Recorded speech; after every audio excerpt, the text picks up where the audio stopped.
यहाँ हम एक और चौंकाने वाले मामले पर चर्चा करने जा रहे हैं। प्यार में इंसान अपने साथी के साथ रहने के लिए कुछ भी कर सकता है, लेकिन अगर यही प्यार किसी की मौत का कारण बन जाए, तो ऐसे प्यार को क्या कहा जाए? आज हम आपको एक अनोखी प्रेम कहानी के बारे में बताने जा रहे हैं, जो एक खौफनाक मोड़ लेती है। ये घटना साल 2011 में उत्तर प्रदेश के गोरखपुर शहर की है, जहां कमलेशपुरम नाम की एक हाउसिंग सोसाइटी स्थित है। इसी सोसाइटी में इस कहानी के दो मुख्य पात्र शिखा दुबे और दीपू यादव रहते थे। आगे बढ़ने से पहले आपको बता दें कि उत्तर प्रदेश अपनी समृद्ध संस्कृति और परंपराओं के लिए प्रसिद्ध है और गोरखपुर शहर का भी ऐतिहासिक और सांस्कृतिक महत्व है। 2011 में शिखा दुबे 23 साल की थी और दीनदयाल उपाध्याय विश्वविद्यालय में पोस्ट ग्रेजुएशन की पढ़ाई कर रही थी।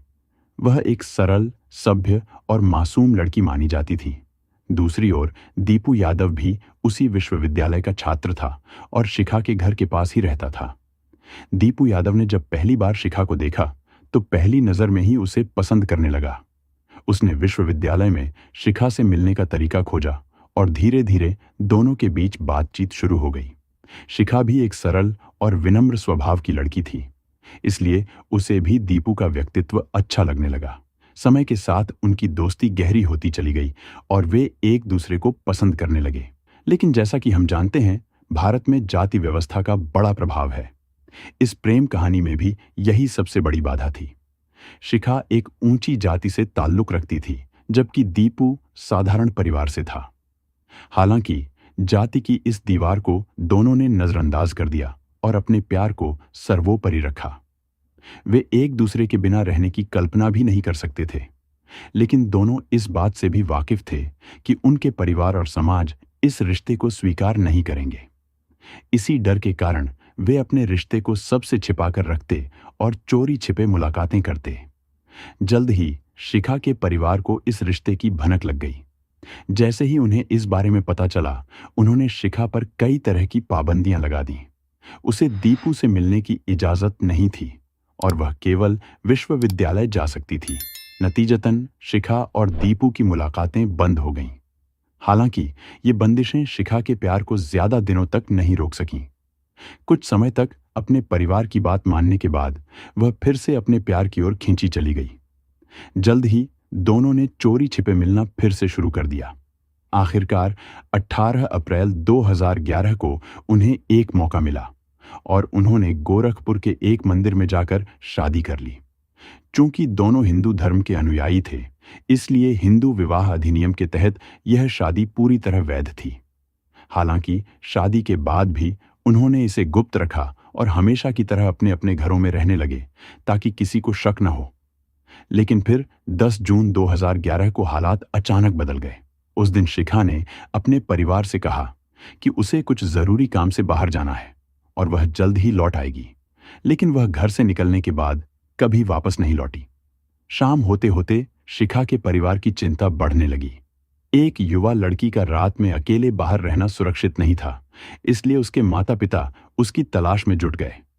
उन्होंने पूरे मोहल्ले में खोजबीन की और अपने रिश्तेदारों व शिखा के दोस्तों से भी संपर्क किया, लेकिन किसी को उसकी कोई जानकारी नहीं थी। रात गहराने लगी और उनकी चिंता और भी बढ़ गई। आखिरकार शिखा के पिता राम प्रकाश दुबे गोरखपुर के एक स्थानीय थाने पहुंचे और अपनी बेटी की गुमशुदगी की रिपोर्ट दर्ज करवाई। पुलिस ने रिपोर्ट दर्ज करने के बाद उनसे पूछा कि क्या उन्हें किसी पर संदेह है और अगर हां, तो कौन जिम्मेदार हो सकता है। राम प्रकाश दुबे ने बिना किसी झिझक के पुलिस को बताया कि उन्हें शक है कि उनकी बेटी को दीपू यादव ने गायब कर दिया है।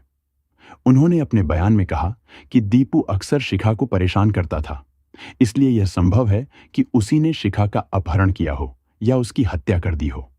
जैसे ही पुलिस को शिखा के लापता होने की खबर मिलती है, वे तुरंत हरकत में आ जाते हैं।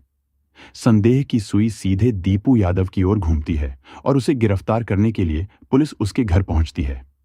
लेकिन जब वे वहां पहुंचते हैं तो पता चलता है कि दीपू भी 10 जून से लापता है। इस नई जानकारी से पुलिस का शक और गहरा हो जाता है कि शिखा के अचानक गायब होने में दीपू का ही हाथ हो सकता है। अब पुलिस 2 मोर्चों पर काम करने लगती है। एक टीम दीपू की तलाश में जुटती है, जबकि दूसरी शिखा को खोजने के लिए निकल पड़ती है। कई दिनों की खोजबीन के बावजूद भी दीपू का कोई पता नहीं चलता। इसी बीच पुलिस को सरयू नहर कॉलोनी के पास जंगल में एक युवती का शव मिलने की सूचना मिलती है। शव का चेहरा इतनी बुरी तरह बिगाड़ दिया गया था कि उसे पहचान पाना लगभग नामुमकिन था।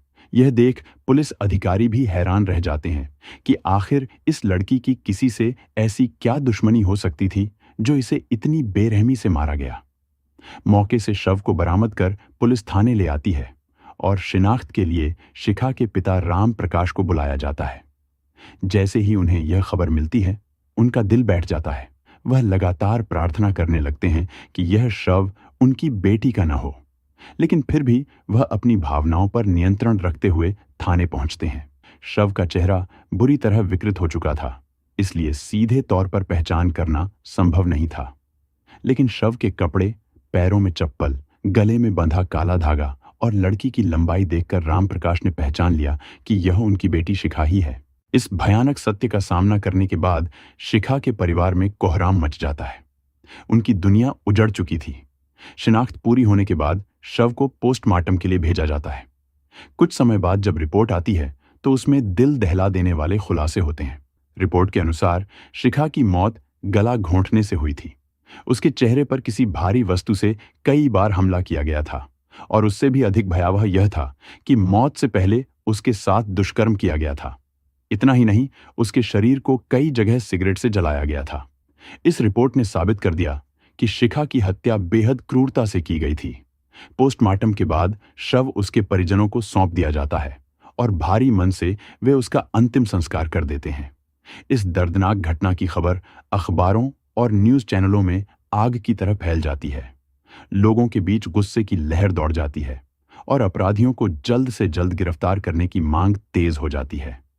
पूरे गोरखपुर में पुलिस पर हथियारों को पकड़ने का जबरदस्त दबाव बढ़ जाता है। चूंकि शिखा के पिता ने पहले ही दीपू यादव पर संदेह जताया था, इसीलिए पुलिस उसे ही मुख्य आरोपी मानकर उसकी तलाश में जुट जाती है। पुलिस दीपू के करीब 50 दोस्तों से पूछताछ करती है, लेकिन कोई भी यह नहीं बता पाता कि वह इस समय कहां है। इसके बावजूद पुलिस बिना रुके जांच जारी रखती है। उनकी मेहनत आखिरकार रंग लाती है जब उन्हें दीपू का एक ऐसा दोस्त मिल जाता है जो अभी भी उससे संपर्क में था।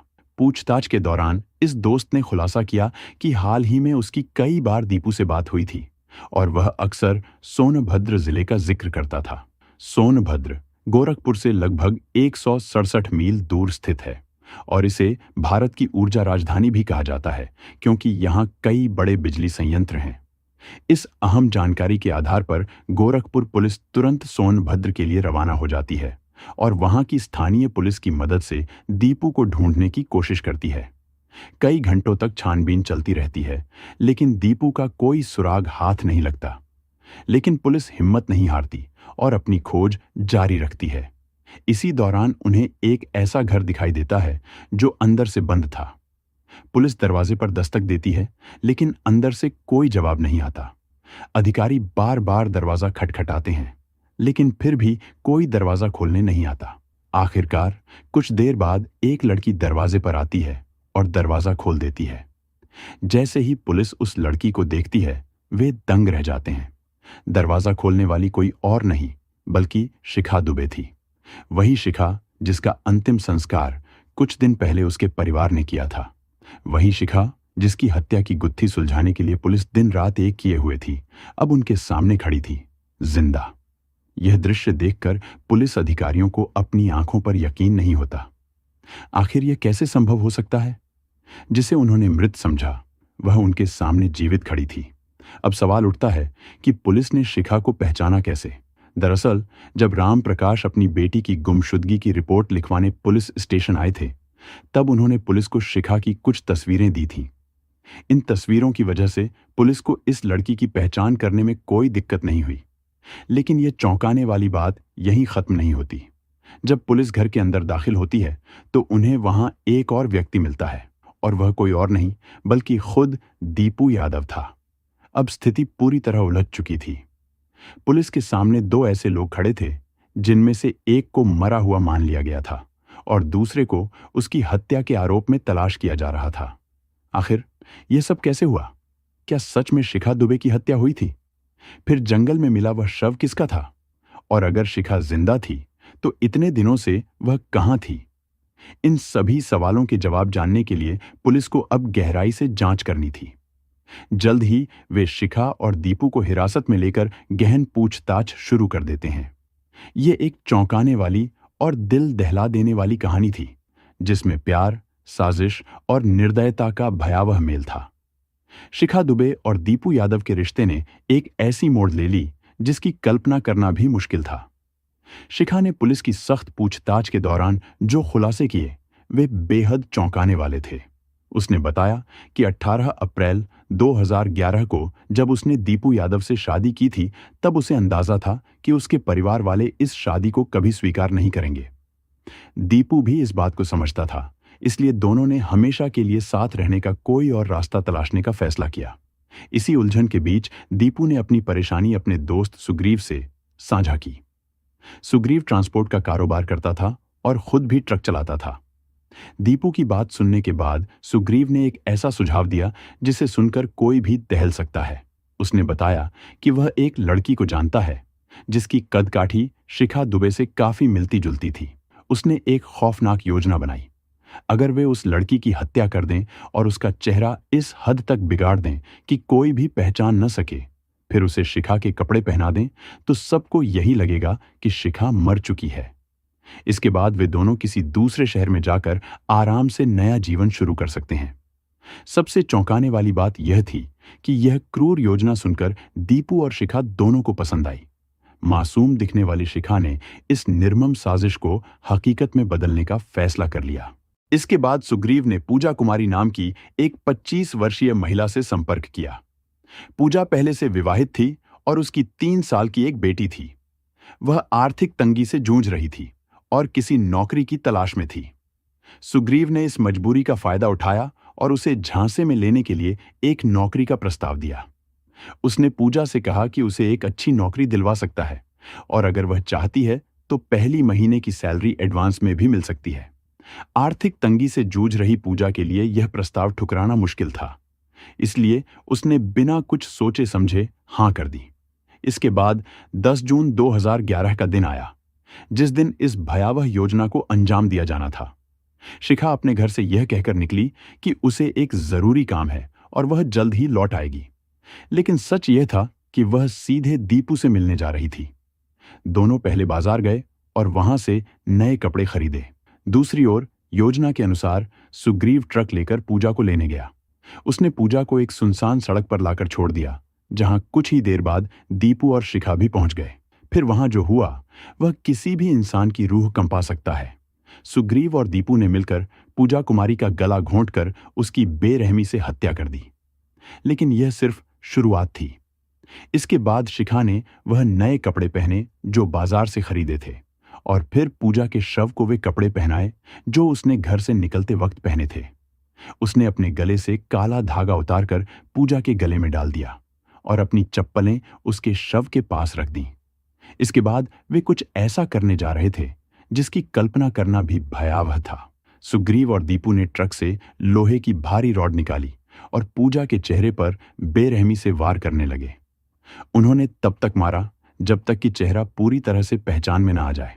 इतना ही नहीं, उन्होंने सिगरेट से पूजा के शरीर को भी जलाया ताकि उसकी पहचान और भी मुश्किल हो जाए। इसके बाद दीपू और शिखा वहां से भागकर सोनभद्र की ओर चले गए, जबकि सुग्रीव और उसके साथी बलराम ने पूजा के शव को जंगल में फेंक दिया। यही वजह थी कि जब पुलिस को एक लड़की की लाश मिली और उन्होंने शिखा के पिता को पहचान के लिए बुलाया, तो उन्होंने बिना शक किए उसे अपनी बेटी समझ लिया, क्योंकि कपड़े, चप्पल और गले का धागा शिखा का ही था। उन्हें जरा भी अंदाजा नहीं था कि उनकी बेटी शिखा दुबे, जिसे वह अपनी मरी हुई मान रहे थे, असल में जिंदा थी और पुलिस के हाथों पकड़ी जाने वाली थी। जब पुलिस ने असलियत उजागर की तो पूरा मामला लोगों के लिए एक रहस्य की तरह था। मीडिया में इस केस की खबरें आते ही लोग चौंक गए। जिसने भी यह कहानी सुनी उसकी रूह कांप गई कि कैसे मासूम सी दिखने वाली शिखा ने इस जघन्य अपराध को अंजाम दिया था। जब पुलिस ने राम प्रकाश दुबे को उनकी बेटी शिखा के सामने लाकर खड़ा किया तो वे हक्के बक्के रह गए। पहले तो उन्हें यकीन ही नहीं हुआ कि जिसे उन्होंने अपनी आंखों से जलते देखा वह उनके सामने जिंदा खड़ी थी।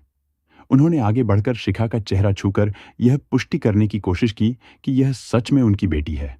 लेकिन जिस पल उन्हें यह यकीन हो गया कि उनकी बेटी जिंदा है, उसी पल उन्होंने उसे हमेशा के लिए अपनी जिंदगी से मिटा दिया। उन्होंने कहा, यह जानते हुए कि मेरी बेटी ने ऐसा जघन्य अपराध किया है, वह मेरे लिए मर चुकी है। इसके बाद पुलिस ने शिखा दुबे, दीपू यादव, सुग्रीव और बलराम को गिरफ्तार कर लिया और उन्हें जेल भेज दिया। मामला कोर्ट तक पहुंचा, लेकिन सभी आरोपियों ने अपने अपराध से इनकार कर दिया। हालांकि पोस्टमार्टम रिपोर्ट से यह साबित हो गया कि पूजा कुमारी के साथ हत्या से पहले दुष्कर्म भी किया गया था। लेकिन पुलिस इस बात को अदालत में साबित नहीं कर पाई कि यह किसने किया था। नतीजतन 2011 में गिरफ्तार किए गए इन हत्यारों में से कुछ को कुछ सालों बाद जमानत मिल गई। सबसे चौंकाने वाली बात यह थी कि जमानत मिलने के बाद शिखा दुबे और दीपू यादव ने अलग अलग लोगों से शादी कर ली। आज इतने सालों बाद भी कोर्ट से इस केस का कोई अंतिम फैसला नहीं आया है।